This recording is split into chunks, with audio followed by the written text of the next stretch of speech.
Mulai dari desa dulu. Tiap desa harus punya gudang beras. Dulu sebutnya lead, sekarang nggak ada. Orang setiap hari beras yang ada, padi yang ada di pematang sawah langsung diangkut kok oleh bandar. Nanti kalau harga naik, yang rugi itu adalah buruh tani. Ini yang terjadi hari ini. Logika kita ini terlalu luar negeri. Padahal yang dimakan itu beras dalam negeri. Nah, ini yang harus segera dibenahi sistematika berpikirnya, sehingga ketika hari ini harga jagung naik, pertanyaan saya ini, apakah nggak ada rencana taman per tahun?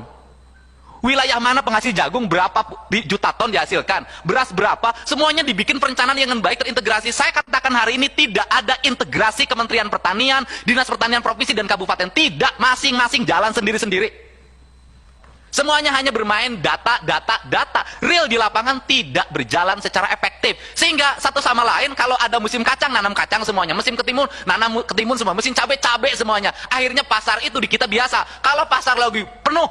Kalau pasar lagi kosong. Kita ngomong lagi persoalan misalnya rakyat harus pangannya terpenuhi, proteinnya terpenuhi, anak-anak sekolah harus produktif, tiap hari harus belajar daring. Mana ada produktifnya? Kemudian kita bikin program perkarangan lestari, kemudian program peternakan, perikanan, kemudian program pembagian ayam. Nggak akan ada artinya semuanya kok budaya itu hilang. Kenapa? Oleh budaya pabrik. Orang semuanya diatur kok hari ini oleh para konglomerat. Akhirnya tradisi yang ada di bawah hancur semuanya hari ini. Silakan dicek di rumah-rumah, nggak punya ayam kok, nggak punya telur kok, semuanya beli, tergantung. Sehingga orang menuntut pada pendapatan semuanya. Karena apa? Nggak ada produksi rumah tangga. Ini harus semuanya berbasis pekerjaan, berbasis proyek. Ini kultural, ini harus dikembalikan. Mindset kita harus segera dirubah. Dari pembangunan yang hanya berbasis angka, berbasis proyek, menjadi pembangunan kultur kembali yang harus dibangun ketahanan di setiap rumah. Inilah barangkali pada masa pandemik ini misalnya, berulang-ulang saya ngomong, gak ada itu anak sekolah libur.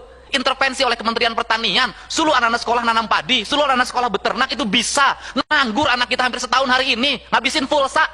Bilangnya kuotanya dikasih, faktanya nggak nyampe. Ini yang terjadi. Semua kita hanya berkutat pada program kita masing-masing. Semuanya adalah hanya di Jakarta, agar dipuji di Jakarta, Real rakyat nggak keurus.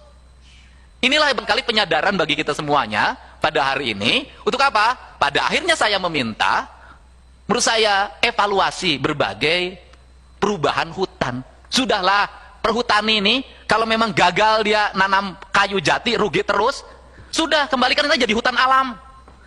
Kalau jadi hutan alam susah juga, udah tanamin duren aja sudah nggak ada masalah.